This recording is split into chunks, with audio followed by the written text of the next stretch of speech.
भैरव सेना के दर्जनों कार्यकर्ता कार्यकारी जिलाध्यक्ष गणेश जोशी के नेतृत्व में सभी तीर्थ धामों में पंचगव्य का आचमन की अनिवार्यता तथा तीर्थ सुधार नियमावली 1924 को लागू करने की मांग को लेकर करेचर परिसर में जिलाधिकारी को सौंपा ज्ञापन। भैरव सेना के केंद्रीय अध्यक्ष संदीप खत्री ने कहा कि संगठन द्वारा 27 अप्रैल से 2 मई तक 6 दिवसीय पंचम पंचगव्य शुद्धिकरण अभियान यात्रा सफलतापूर्वक संपूर्ण की गई, जिसको लेकर उन्होंने जिलाधिकारी को ज्ञापन सौंपा और मांग की कि हमारे चारों धामों में गैर हिंदुओं का प्रवेश वर्जित हो। करवाने के लिए दी जाने वाली नियुक्तियों से क्षेत्रीय युवाओं के अधिकार को मदद मिलेगी। अतः माननीय मुख्यमंत्री महोदय जी को पंचगव्य आचरण अनिवार्य किए जाने की मांग को लेकर बहुत ही आशा के साथ हम उत्तराखंड के समस्त हिंदू समाज के माध्यम से मांग पत्र के रूप में ज्ञापन प्रेषित कर रहे हैं। आपके कुशल युवा नेतृत्व सरकार में पहाड़ वासियों के सनातन हित में न्यायोचित मांग को ऐतिहासिक स्वर्णिम शासन देश के रूप में देखा जाएगा, जो कहीं न कहीं तीर्थ धामों में अनैतिक धार्मिक घुसपैठ रोकने में कारगर होगा। साथ ही तीर्थ सुधार नियमावली 1924 के लागू होने से राज्यवासियों का वैदिक परंपराओं की ओर झुकाव बनेगा, जो कि देवभूमि उत्तराखंड के सनातन भविष्य के सनातनी महामंदिरों की नींव को मजबूत करेगा। धन्यवाद। इसकी प्रतिक्रिया आपके माध्यम से डीएम के माध्यम से मुख्यमंत्री जी को एक ज्ञापन भेजा है। क्या प्रमुख मांगे? देखिए, जैसे कि आपके संज्ञान में होगा, ही पिछले 4 वर्षों से, मतलब ये 5वीं यात्रा हमारी, हम लगातार जो है पंचगव्य शुद्धिकरण अभियान यात्रा चला रहे हैं। इस यात्रा का सिर्फ एक ही उद्देश्य है, जब विश्व स्तर पर वेटिकन सिटी में गैर ईसाई प्रतिबंधित है, मक्का मदीना में गैर मुस्लिम प्रतिबंधित है, तो फिर हिंदुओं के तीर्थ क्षेत्रों में अवैध धार्मिक घुसपैठ कैसे की जा रही है। हम तो ये भी कहते हैं कि सर्वमंतु सुखिना सर्वमंतु निरामया, हम तो सबको आने का भी न्योता देते हैं, लेकिन हमारे मान बिंदुओं के आधार पर जो हमारे तीर्थ क्षेत्रों में पहुँचते हैं, अभी मैं एक छोटी सी घटना बताऊंगा आपको कि हम गुप्त काशी विश्वनाथ गए थे।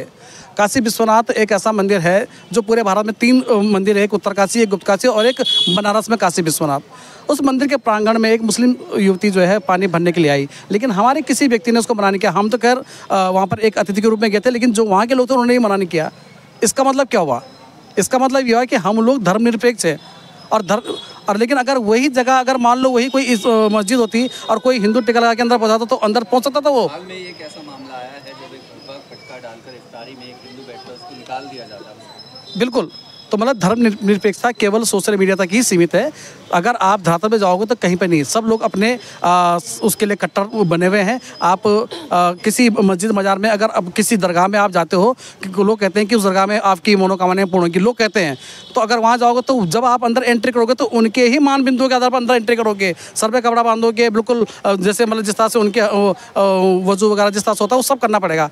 लेकिन हमारे तीर्थ क्षेत्रों में कोई भी प्रवेश कर रहा है, हमें इसकी भी कोई दिक्कत नहीं है, लेकिन जिस जगह पर हम लोग लहसुन प्याज का भी परहेज करते हैं, उस जगह पर गौ मांस भक्षी अंदर कैसे जा सकते हैं? एक सवाल आपसे ये भी है कि आप कह रहे हैं कि हिंदू जो धार्मिक स्थल हैं वहाँ पर जो है गैर हिंदू जो है उनका प्रवेश वर्जित हो, लेकिन वो पॉलिटिकल पार्टियां हैं, उनको तो अपना चुनाव जीतना है, हारना है, उनको तो अपने सुनहरे वादे करने ही करने हैं। लेकिन हम तो नहीं कर सकते ना साहब। उत्तराखंड, पूरे भारत में केवल 2 ही प्रदेश ऐसे हैं जिनके आगे देवभूमि लगता है, एक हिमाचल प्रदेश के लिए और एक उत्तराखंड के लिए। तो जो जगह नाम से ही प्रतीत होती है कि ये देवभूमि है, देवभूमि मतलब हिंदुओं की देवभूमि, उस जगह पर तो हम लोग इसी से बर्दाश्त नहीं कर सकते। ये स्थिति रह सकता, वो भी रह रहे हैं और अब आप देख रहे हैं कि किस तरीके से घुसपैठ और हालात लगातार बिगड़ रहे हैं, तो कहीं ना कहीं अब सख्त कानून चाहिए।